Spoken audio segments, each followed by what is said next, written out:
Anyway, I'm going to have a walk into town now and then get back home and then come back here tomorrow and pick up my van and give them a wedge of money. I've got into Warminster, had myself a cuppa and come down to a boating lake. So there's a nature reserve at the end of this, so just going to have a wander around here.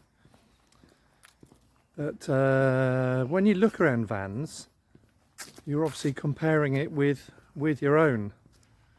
So mine is in very good condition when I bought it, and I've kept it in good condition. It's 3 years old now, as I probably said, and the only thing I might change would be to change the bedding arrangements, but when I'm away I just make up one of the seats, which is 6 foot and a bit long, and then keep that up, which is fine. But getting a fixed bed in the corner, French style bed, you're blocked in. You've got wardrobes or cupboards at your feet, so really you're limited by space. So that's a bit of a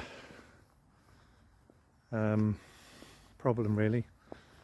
And then you've got to pay, so if you want something newer, 20 grand more to get an upgrade, and then you've got compromises elsewhere, so it's a difficult one really. But some of those, I mean, I felt that some of them were, I mean, there was a man washing the vans, so maybe when they're all washed they all look spotless, but to me there's a lot of grime, a lot of things broken, and you know, you're going along to look at these vans, you want to look at them in good condition.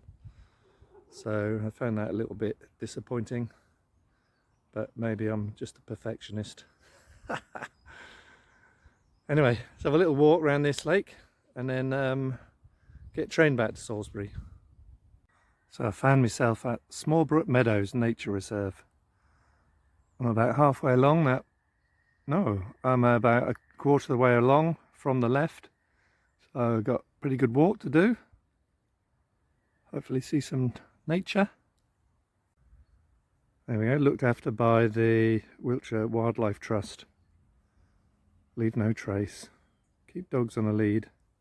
No fires, no swimming. Let's see if I can see a kingfisher.